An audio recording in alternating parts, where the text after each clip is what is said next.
A man was dragged through the rain, blood spreading across his torn shirt like a crimson flower. Behind him, a small boy cried out, his voice breaking with desperation. "Father!" The rain fell harder, washing blood into the mud as rough hands pulled the man toward a wooden platform where others waited with chains and ledgers. Josephine Hartwell woke with her hand instinctively moving to her swollen belly. Sweat dampened her nightgown despite the autumn chill that crept through the cabin's poorly sealed windows. It was the third time this week she dreamed of the man in the rain and the desperate child. Each time the dream felt more urgent, more real, a summons she could no longer ignore. In the pale moonlight filtering through the thin curtains, Josie's gaze fell on Thomas's photograph beside her bed. Her husband's kind eyes seemed to watch her, even from the sepia-toned image taken just months before consumption claimed him. "You're calling me to them again, aren't you?" she whispered, touching the frame with trembling fingers. 6 months a widow, 6 months with child, and here she was in a ramshackle cabin on the outskirts of Millbrook, Missouri, far from the St. Louis society that had turned its back on her after Thomas's controversial teachings about educating the children of freed slaves. Far from everything familiar, except the growing life inside her that kept her tethered to this world. Josie lit the small oil lamp, its flame a lonely star in the pre-dawn gloom, and reached for Thomas's Bible. The leather was worn smooth from his hands, the pages marked with his careful notes. She let the book fall open where it would, her finger landing on a verse Thomas had underlined heavily. "To proclaim liberty to the captives." "The captives," he would say, his voice full of a gentle fire, "aren't just those in physical chains, Josie. Sometimes the most binding chains are injustice, ignorance, and fear." The baby kicked, strong and insistent, as if agreeing with its father's memory. An hour later, dressed in her one good dress of dark wool, she walked the 2 miles to town. The dream propelled her forward. Tomorrow was the monthly labor auction in Millbrook, where debtors were sold like cattle to pay what they owed. Something told her, no, everything told her, she needed to be there. Millbrook's town square had transformed. The usual quiet gave way to a restless, predatory energy as townspeople and outlying farmers gathered around the wooden platform erected before the courthouse steps. Men in worn clothing stood in a dejected line, their eyes downcast, while those with money to spend evaluated them like livestock. Josie pulled her shawl tighter around her shoulders, feeling conspicuous as one of the few women present. The $5 in her pocket, the last of her savings, seemed to burn against her thigh. "Quite the spectacle, isn't it, Mrs. Hartwell?" Dr. Benjamin Clemens appeared beside her, his medical bag in hand. The elderly physician had been kind to her since her arrival, checking on her pregnancy without charging fees she couldn't afford. "It seems a cruel custom," Josie replied, her stomach churning as a young man was sold to the blacksmith for 3 months of labor to cover a debt of $20. Dr. Clemens's face darkened. "Cruel indeed. Speaking of which," his voice lowered, "I see Silas Hutchins is here today." Josie followed his gaze to a well-dressed man standing near the front of the crowd. Though she'd never met him, she recognized Millbrook's bank owner from descriptions. Tall and imposing, with cold eyes that seemed to calculate profit from others' misfortunes. He stood with an air of ownership, as if the entire square and everyone in it belonged to him.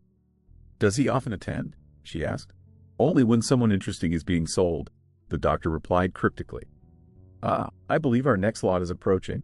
The crowd parted as 2 figures were led to the platform, a man and a small boy. The man's face was bruised, his shirt torn and stained with what looked horribly like dried blood. Despite his battered appearance, he walked with a stubborn dignity, one hand protectively guiding the child beside him. Josie's heart stuttered in her chest. It was them, the man and the boy from her dreams. "Next up, Colt Maddox and Son," announced the auctioneer, former ranch owner, strong back, good with animals. Defaulted on his bank loan after 2 seasons of drought. 6 months labor, child included. Colt Maddox stood stoically, staring at some point above the crowd's heads, refusing to meet their evaluating gazes. Beside him, the boy, no more than 7 or 8, clutched something to his chest. A small wooden horse, Josie realized, carved with careful, loving detail. "Who is he?" Josie whispered to Dr. Clemens. Colt Maddox had one of the finest cattle ranches in the county until his wife, Sarah, died last year. Consumption, like your Thomas, left him with the boy, Noah, I believe, and a mountain of debt. Hutchins foreclosed 3 months ago. As if hearing his name, Hutchins stepped forward, a contemptuous smile playing at the corners of his mouth. I'll start the bidding at $20, he called, his voice carrying across the square. I could use a man to muck out my stables. Laughter rippled through the crowd. It was a deliberate insult, offering a former landowner such menial work at less than half the auctioneer's suggested price. Something fierce and protective ignited in Josie's chest. The dream, Thomas's words, the sight of that grieving boy. It all converged into a single, undeniable imperative. Without conscious thought, her hand rose into the air. $5, she called, her voice stronger than she expected. The crowd fell silent, a collective gasp hanging in the dusty air. Every head turned to stare at the pregnant widow standing alone at the edge of the square. The auctioneer blinked in confusion. Ma'am, the starting bid. $5, Josie clarified, her voice ringing with a conviction she didn't know she possessed. For their freedom. She met Colt Maddox's gaze directly for the first time. His eyes widened slightly. Blue eyes, she noticed, the color of a summer sky, now clouded with disbelief. Hutchins laughed, a sound like ice cracking. Mrs. Hartwell, isn't it? The schoolteacher from St. Louis. This isn't a charity auction. These men have debts to society. $5, Josie repeated, holding out the money. It was all she had. But unlike you, Mr. Hutchins, I don't intend to own them. I intend to free them. A murmur ran through the crowd. The auctioneer looked uncertainly between Josie and Hutchins, clearly torn between protocol and the growing tension. On the platform, the boy, Noah, finally looked directly at Josie. His eyes, so like his father's but filled with a child's desperate hope, seemed to pierce straight through her. He whispered something to the wooden horse, then nudged his father. Colt Maddox looked down at his son, then back at Josie, his expression an unreadable mask of pride and pain. Hutchins stepped closer, his voice a low threat. You're making a spectacle of yourself, Mrs. Hartwell, a woman in your condition, with no means of support. Do you really wish to draw such attention? The threat was veiled, but unmistakable. Josie lifted her chin. I believe this is a public auction, Mr. Hutchins. Anyone may bid. For a moment, the banker's composure slipped, revealing something cold and ugly beneath. Then he smiled tightly and stepped back. By all means, $5 for the famous Colt Maddox and his mute son. Going once, no one else bid. The crowd remained silent. Going twice, the gavel fell with a crack that echoed the breaking of chains. Sold to Mrs. Hartwell for $5. As the auctioneer took her money, the last of her savings, Josie felt a strange sense of rightness mingled with sheer terror. What had she just done? How would she feed 2 more mouths when she barely managed to feed herself? Yet, when Colt and Noah were brought down from the platform and the boy looked up at her with the first flicker of hope she'd seen in his eyes, Josie knew she would do it all again without hesitation. Ma'am, Colt Maddox said, his voice rough, as if rarely used. I don't know what your intentions are, but I thank you for the kindness shown to my boy. Up close, she could see the signs of a recent beating, a split lip, a bruise darkening his left cheekbone. Someone had made an example of him. I have a small cabin with a barn, Josie said simply. It's not much, but you're welcome to stay until you find your feet again. Noah tugged at his father's sleeve, still clutching the wooden horse. When Colt bent down, the boy whispered something in his ear. My son wants to know if you're an angel, Colt translated, a hint of weary surprise in his voice. Josie smiled, touching her rounded belly. No, just someone who knows what it's like to lose everything. As they left the town square, she felt Hutchins's cold gaze following them. Whatever she had done today had made an enemy, one with far more power and influence than a pregnant widow could safely challenge. Yet the weight of Thomas's Bible in her pocket felt less like a memory and more like a shield. Sometimes the most binding chains were injustice and fear. And today, for $5, she had broken 3 sets of them. The walk from Millbrook was a journey through a landscape of silence. The initial shock of the auction had worn off, leaving behind the heavy, awkward reality of their new arrangement. 3 strangers, bound by a $5 transaction none of them fully understood, moved through the dust of the road.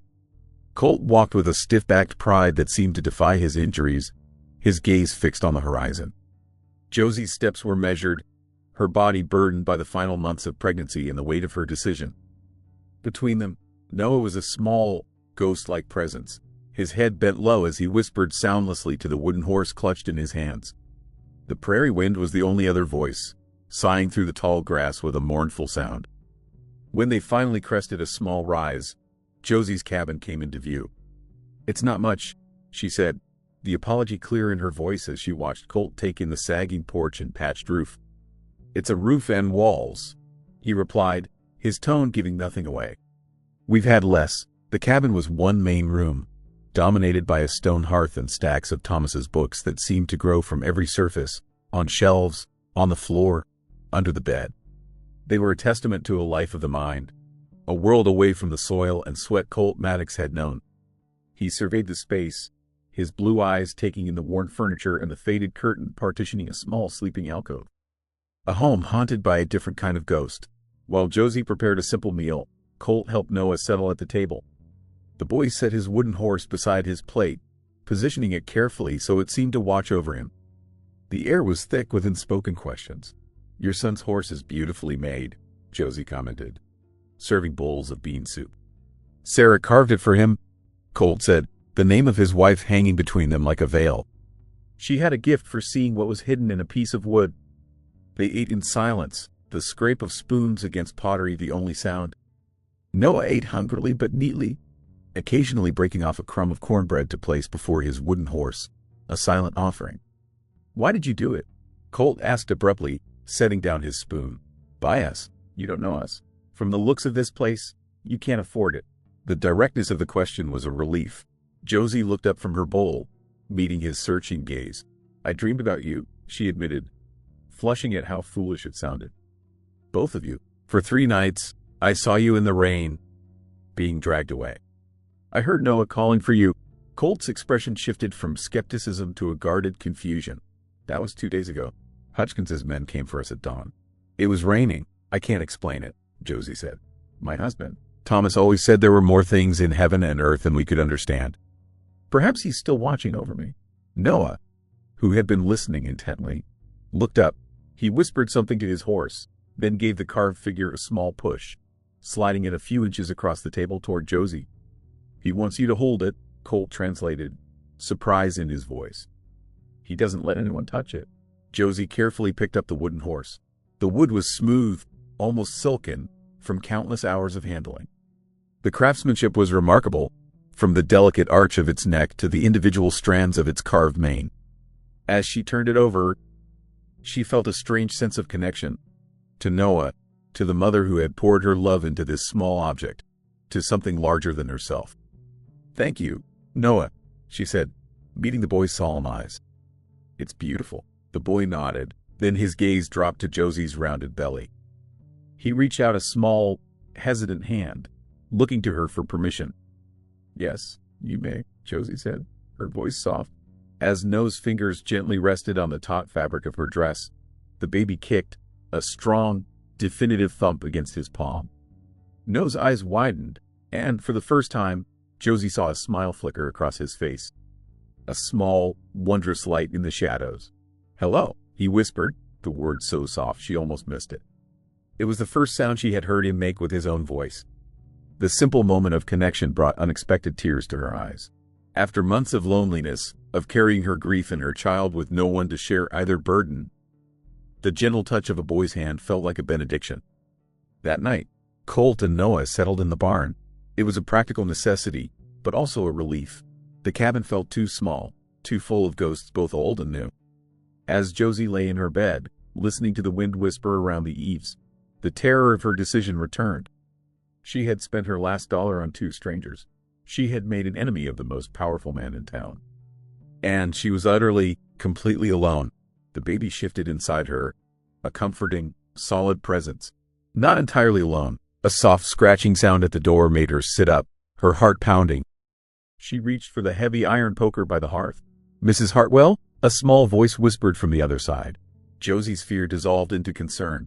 She unlatched the door to find Noah standing on the porch, his small frame trembling, the wooden horse clutched to his chest. "I had a bad dream," he said, his eyes large and dark in the moonlight. "Come inside," Josie said gently, stepping back. He slipped past her and stood in the middle of the room, looking lost. "Is your father asleep?" Noah nodded. He has bad dreams, too, he shouts. Josie's heart ached for this child who had shouldered so much sorrow. She led him to the rocking chair by the hearth and tucked a quilt around him. You can stay here where it's warm until morning. He settled into the chair, his trembling subsiding. Josie was about to return to bed when he spoke again, his voice a sleepy murmur. Mama says to be careful.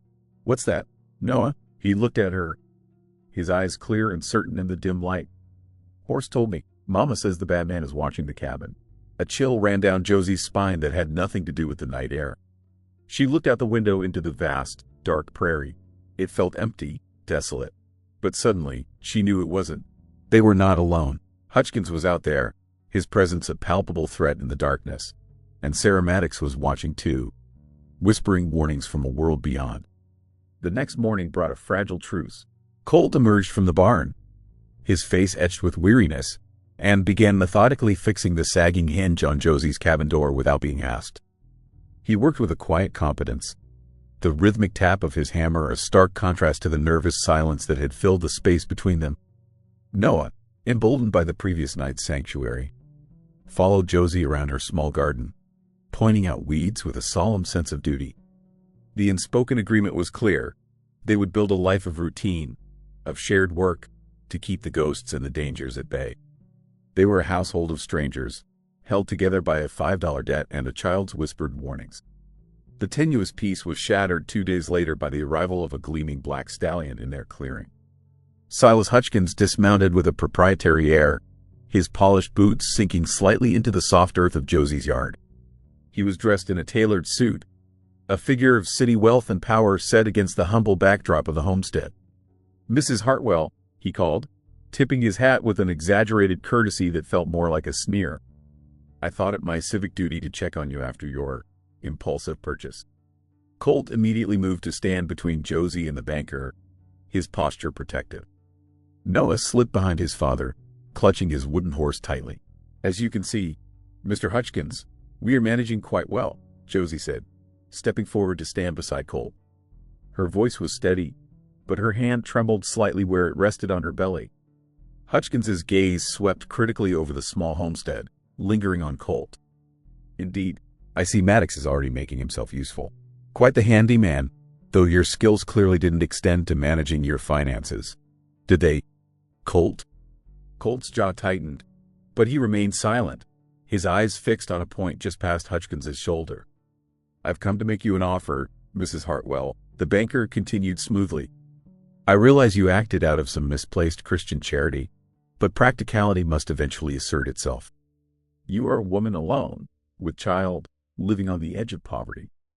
Taking on 2 more mouths to feed is simply unsustainable. What is your offer? Josie asked, her voice cold. I will buy their contracts from you. $50, 10 times what you paid. A generous profit for a day's foolish investment. The amount was substantial. It would see Josie through the winter and well past the baby's birth. The practical part of her, the part that lay awake at night worrying about every dwindling sack of flour, recognized the sense in it. But then she felt Noah press against her skirts, his small body trembling. The wooden horse in his hands seemed to watch her, waiting. That is very generous, Mr. Hutchins, Josie said carefully. But I must decline. Mr. Maddox and his son are not for sale. Something dangerous flashed in Hutchins's eyes before his smooth facade returned. Mrs. Hartwell, a woman in your delicate condition should be focused on securing her future, not collecting strays. Millbrook is a small town with a long memory. Associating yourself with certain people can make life difficult. The threat, no longer veiled, hung between them. Josie felt a surge of anger, hot and clarifying. It was Thomas's anger, the righteous indignation he always felt in the face of bullies and tyrants. Where I come from, Mr. Hutchins, she replied, drawing on a strength she hadn't known she possessed. We believe that a person's worth isn't measured by the money in their pocket, but by the integrity in their heart. The banker's smile was a thin, cruel line. Then you and your strays are welcome to starve with your integrity, he said. He mounted his horse, then paused, looking down at them. The offer stands for 1 week. After that, I imagine you'll be desperate enough to come to me. He rode away, leaving an uneasy silence in his wake. The confrontation had solidified their fragile alliance, They were no longer just three individuals sharing a space. They were a unit, defined by a shared enemy. That evening, a sense of purpose settled over the cabin. Colt, refusing to be idle, decided to tackle a task Josie had long neglected, repairing a section of loose floorboards near the hearth that had been a constant tripping hazard. He worked by the light of a single lamp, prying up the warped planks with a crowbar he'd found in the barn. "There's something under here," he said, his voice muffled. He reached into the dark space beneath the floor. "It feels like a box." Together, they pulled it out. It wasn't a box, but a small, leather-bound book, its pages filled with neat, feminine handwriting. Tucked inside the front cover was a faded photograph of a woman with kind eyes and a gentle smile. Josie recognized her instantly from a picture Colt kept in his wallet. "It's Sarah," she whispered. Colt took the journal with trembling hands. It was a secret ledger, a ghost's accounting of her final months. He began to read aloud, his voice rough with emotion. April 15, 1873. "I am starting this record because I feel something is not right. The payment we made last month is not reflected in this month's statement from Mr. Hutchins's bank. Colt is too busy with the ranch to notice the discrepancies, but I have seen the numbers. They do not add up." Page after page detailed Sarah's growing suspicions. She had meticulously documented every payment, every fee, every conversation with the bank. She had become an investigator in secret, fighting for her family in the only way she could. June 10, 1873. "Mr. Hutchins came to the ranch today while Colt was in the north pasture. He became angry when I questioned the new fees. He said I should consider the consequences for Noah's future. The threat was clear. The final entries were the most chilling. August 2, 1873. "My strength fails. The consumption is taking me, and Colt is consumed with the grief that has already begun. I cannot burden him with this fight. Judge Franklin has promised to review our case. I pray he lives to do so." The name struck a chord with Josie. "Judge Franklin," she said. "Dr. Clemens mentioned him. He was the circuit judge who died last year. They said it was a riding accident." Colt stared at the journal, his face ashen. Sarah hadn't just been a victim of the drought or the bank. She had been a warrior, fighting a silent battle against a corrupt and powerful man. And she had known, even then, that the fight might cost her everything. He turned the last page, his breath catching in his throat. The final entry, written in a weak, spidery hand, was not about finances. It was a message. He is not working alone. The railroad is coming. I fear he knows I suspect. If something happens to me, the proof is in the horse. The storm broke with a fury that seemed to shake the small cabin to its foundations. Rain lashed against the windows in blinding sheets, and the wind howled a lament for all the world's sorrows. Inside, by the flickering light of a single lamp, Josie and Colt stared at the final words in Sarah's journal. The air was thick with the scent of old paper, rain, and the electric charge of revelation. "The proof is in the horse," Josie whispered, the words hanging between them, both a clue and a riddle. Their eyes turned to the corner of the room where Noah slept soundly in the rocking chair, his exhaustion having finally won out. Tucked in the crook of his arm was the wooden horse, its carved form rising and falling with the gentle rhythm of his breath. To disturb him felt like a desecration, but Sarah's message was a sacred command. Colt moved with a heavy reluctance, his large hands, so accustomed to the rough work of a ranch, looking clumsy as he gently lifted the horse from his son's grasp. He carried it back to the table as if it were a holy relic. In the lamplight, the carved details seemed to hold a life of their own. "She said she had a gift for seeing what was hidden," Colt murmured, his voice thick with a new kind of grief. Not for the wife he had lost, but for the woman he had never truly known. He ran his calloused thumb over the horse's belly, searching for a seam, a catch, anything out of place. For long moments, there was nothing. Then, his finger caught on a tiny, almost invisible imperfection in the wood. A soft click echoed in the quiet room. A section of the horse's underbelly swung open on a minuscule hinge, revealing a hollowed-out compartment. Inside lay a single sheet of paper, folded into a tight, dense square. With trembling fingers, Colt extracted it and carefully unfolded it. The document was worn at the creases, but the ink was clear and the bank's official seal was unmistakable. It was his original mortgage agreement, the real one. "Look," he said, his voice a raw whisper. He pointed to a figure on the document. "The amount I owed, it was less than half what Hutchins claimed." He flipped the paper over. On the back were Sarah's neat columns of figures, tracking every payment made, each one initialed by the bank teller. The final payment, the one that should have brought his account current, was dated just 3 weeks before the foreclosure. He forged the papers. Josie breathed, the scale of the deception settling over them. The auction, the debt, it was all a lie. The proof was irrefutable, a ghost's testimony on a piece of paper. But it brought a new, more dangerous problem. They were two people, a disgraced rancher and a penniless widow, holding a piece of paper against a man who owned the town, the law, and likely the judge. "We can't do this alone," Colt said, the certainty in his voice a new thing. The journal had not just given him proof, it had given him back his purpose. Dr. Clemens. He mentioned others. Families hurt by Hutchins. The quilting circle, Josie remembered. He said it was at the church. It was a desperate gamble, trusting a whisper of a rumor. But it was the only one they had. Leaving Noah sleeping soundly, they slipped out into the storm. The wind and rain provided a cloak of anonymity as they made their way to the church, the precious document wrapped in oilcloth and tucked safely inside Colt's shirt. The church basement was a world unto itself. The air was cool and smelled of damp stone and burning kerosene.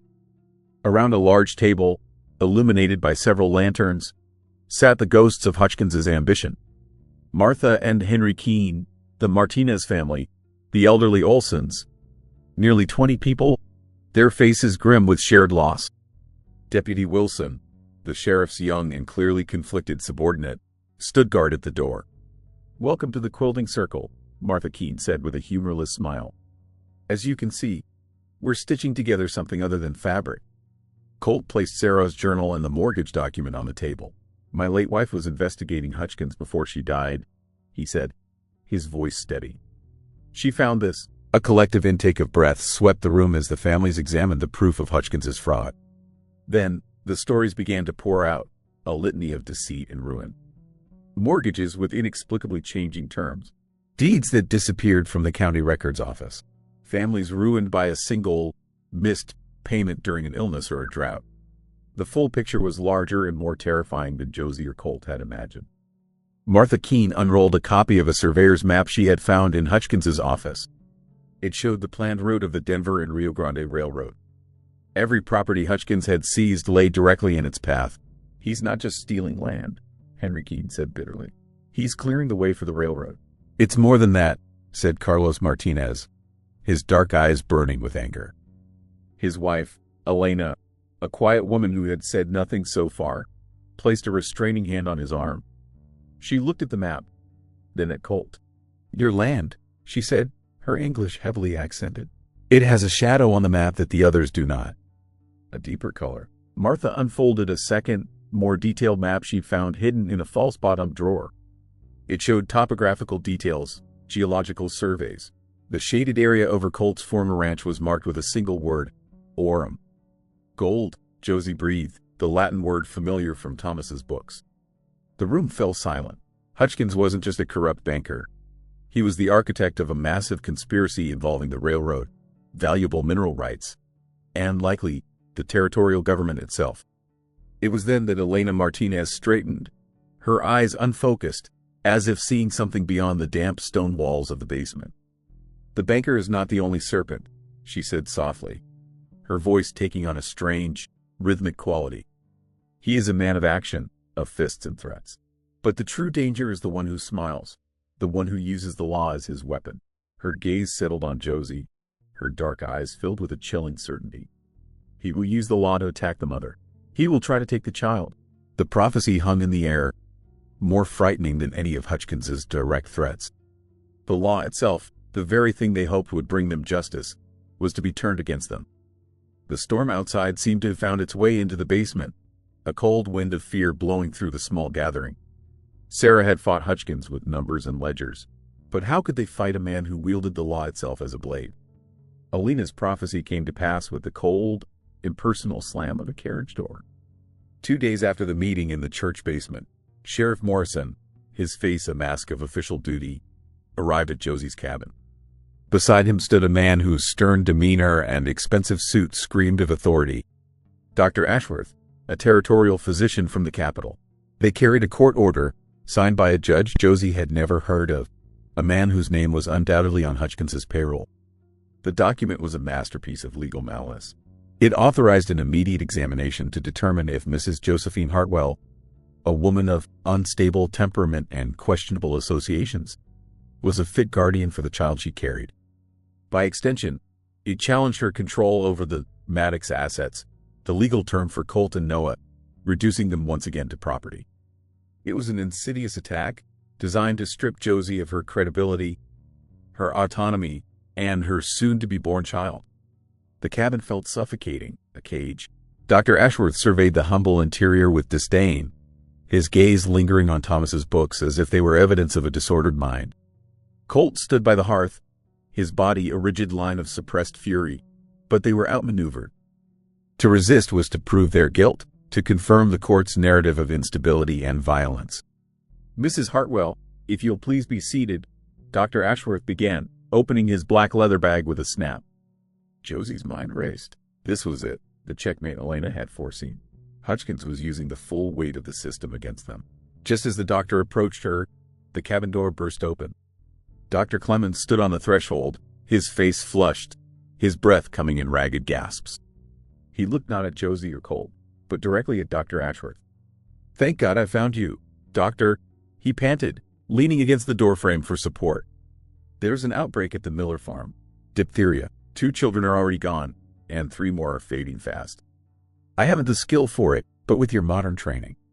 He trailed off, his voice thick with a convincing mixture of panic and hope. Dr. Ashworth stiffened, his professional pride clearly piqued. "Diphtheria, you say?" "The worst I've seen in 20 years, Dr. Clemens affirmed, wiping a sleeve across his brow. "A tragedy for our small community, but a man of your reputation, arriving at this very moment. It feels like Providence." He looked at Ashworth with an expression of desperate appeal. "I know you have official business here, but these children..." The gambit was brilliant. Dr. Clemens had publicly challenged Ashworth's professional and moral duty. To refuse would be to brand himself a callous bureaucrat in front of the sheriff. To accept would be to abandon Hutchins's carefully laid plan. "Of course," Ashworth said stiffly, snapping his bag shut. "The children must come first. Sheriff, you'll escort me?" Sheriff Morrison, looking thoroughly confused, could only nod. As they departed, Dr. Clemens shot Josie a quick, meaningful glance before hurrying after them. The door closed, leaving the cabin in a stunned silence. They had been granted a reprieve, but they all knew it was temporary. "He'll be back," Colt said, the words falling like stones into the quiet. "As soon as he realizes there is no diphtheria. It buys us hours, at most," Josie agreed. "We have to act now. We have to get the evidence out." A desperate plan formed in the tense quiet. It was too risky for any of the Quilting Circle members to leave town. Hutchins would have them followed. But Colt, still officially Josie's indentured worker, had a plausible reason to travel, to fetch supplies from the next county. "I'll take the documents," he said, his voice low and determined. "I'll ride to Somerville and telegraph the federal marshal in the capital." He looked at Josie, his eyes full of a fierce, protective light. "Need to create a diversion. Keep Hutchins and Morrison occupied in town for as long as you can." It was a terrifying prospect. Josie's only weapon was her wits, against a man who had already tried to destroy her. But she saw the necessity in it. "What kind of diversion?" she asked, her heart pounding. "The kind he expects," Colt said grimly. "He's branded you a hysterical widow. Give him one." The moment before he left was charged with a lifetime of unspoken words. He was no longer the broken man from the auction platform. He was a warrior preparing for battle. She was no longer a grieving widow. She was a general devising a strategy. They were partners, equals, and the thought of him not returning was a physical pain. Noah, who had been watching this exchange with a solemn understanding beyond his years, ran to his small chest of belongings. He returned not with tears, but with the wooden horse. He pressed it into his father's hand. "For protection," he said, his voice clear and strong. "Mama will ride with you." Colt knelt, pulling his son into a fierce embrace. "I'll be back before you know it," he promised. He looked from Noah to Josie, his blue eyes conveying everything he couldn't say. "Be careful. You too," she whispered. He slipped out the back door, a shadow melting into the landscape, the original mortgage document in Sarah's journal tucked securely against his heart. Josie watched him go, a prayer on her lips. Then she turned, her face set with a new resolve, and began preparing for her own battle. She was going to give Silas Hutchins the performance of a lifetime. The Millbrook Town Square, once a stage for her humiliation, was now Josie's theater. She arrived in the late afternoon, her steps frantic, her shawl askew, her face a mask of calculated distress. She marched directly to the front of the bank, a place few dared to loiter, and began her performance. "Thief!" she cried, her voice ringing across the square, sharp with an anguish that was only partly feigned. Heads turned, wagons slowed. "Silas Hutchins is a thief!" Windows opened. People emerged from the general store and the saloon, drawn by the incredible spectacle of the quiet, pregnant widow accosting the most powerful man in the county. "He's trying to steal my inheritance." Josie projected her voice, pitching it with a hysterical edge that grated on the nerves. She was playing the part he had assigned her, and she would play it to the hilt. "The contracts my husband left me. He wants to take everything." The bank door flew open and Hutchins appeared, his face a thundercloud of controlled fury. Sheriff Morrison was right behind him. "Mrs. Hartwell, what is the meaning of this outrage?" Hutchins demanded, his voice a low growl. "The meaning is justice," Josie shot back, jabbing a finger at him. "You think because I am a woman alone, you can cheat me? You think you can take what is mine?" The performance was brilliant in its madness. She was invoking property rights, a concept every man in that square understood and respected, while wrapping it in a package of female hysteria that made the men uncomfortable and the women sympathetic. "Sheriff, this woman is clearly unwell," Hutchins said, turning to Morrison. "She is a danger to herself and the community. Take her into custody." Morrison stepped forward reluctantly. "Ma'am, you need to come with me. We can sort this out down at the office." "No!" Josie shrieked, shrinking back with theatrical terror. "You're in his pocket. You'll lock me away and let him steal from a widow and an orphan." She clutched her belly. "And what of my child? Will you steal him, too?" The crowd murmured, their sympathies visibly shifting. They had all seen Hutchins's ruthlessness. Josie's accusations, however wild, had the ring of truth. Hutchins, enraged at losing control of the narrative, grabbed Josie's arm. "Enough of this nonsense. You're coming with me now." The moment his fingers dug into her flesh, the air crackled with a new tension. But before anyone could react, a new sound cut through the drama, the thunder of approaching horses, many of them, moving at a gallop. A dozen riders swept into the square, their movements disciplined, their faces hard. They were not farmers or ranchers. They wore the badges of United States Marshals. At their head was a man whose cold, gray eyes swept over the scene and landed on Silas Hutchins. "Silas Hutchins," the lead marshal called, his voice like the crack of a whip. Hutchins dropped Josie's arm as if it were a hot coal, his face draining of all color. "I am U.S. Marshal Broyles," the man announced, "and I have a warrant for your arrest on charges of fraud, conspiracy, and the murder of Judge William Franklin." The square erupted. The marshal's men dismounted, moving with grim efficiency to surround Hutchins and a stunned Sheriff Morrison. In that moment of beautiful, chaotic justice, a single rider broke from the ranks of the posse. Colt Maddox swung down from his horse, his face grimy with dust, but his eyes shining with triumph. He pushed through the crowd and went straight to Josie, his hands gently taking her arms. "It's over," he said, his voice thick with emotion. Josie sagged against him, the adrenaline that had fueled her performance draining away, leaving only a profound, dizzying relief. "Did you?" "I found them 10 miles out of Somerville," he confirmed. "They were already on their way. An anonymous source had alerted them to irregularities." "Elena," Josie breathed, knowing the quiet woman's gifts had reached further than any of them had known. The townspeople, finally freed from the shadow of Hutchins's tyranny, found their voices. A cheer went up, tentative at first, then swelling into a roar of collective liberation. They had their town back. Weeks later, the prairie had settled into the deep green of early summer. The Hartwell Maddox School of Opportunity was little more than a foundation, but it was a foundation built on hope. The ranches had been returned to their rightful owners, their debts cleared by the federal government's seizure of Hutchins's assets. Josie sat in a rocking chair on the porch of what was no longer her cabin, but their home. The small structure was now attached to a much larger, newly built house, the two joined together in a symbol of their blended lives. In her arms, she cradled a small, sleeping bundle. Thomas Hartwell Maddox, born a week prior, his tiny face a perfect fusion of her features and Colt's spirit. Colt sat on the steps, watching Noah teach a now 1-year-old Sarah Hope Hartwell to take her first wobbly steps in the grass. The boy's laughter was a sound as bright and clear as the summer sky. He no longer needed the wooden horse to speak for him, though it sat on the porch railing, a silent guardian watching over them all. Marshal Broyle sent a letter, Colt said, breaking the peaceful silence. Hutchins was convicted on all charges. He'll never see the outside of a federal prison again. Good, Josie said simply. She looked down at her son, then at Noah and the baby girl who was more hers than not. They deserve a world free of men like him. Colt looked up at her, his love for her a steady, quiet light in his eyes. We made that world for them, Josie. She smiled, a deep contentment settling in her soul. The ghosts of the past were finally at peace. Thomas's dream of a school built on justice and Sarah's fight for truth had found their home here, in this family forged from loss and love. The debt had been paid, not with money, but with courage. The weight of the chains had been lifted, replaced by the profound, beautiful weight of freedom.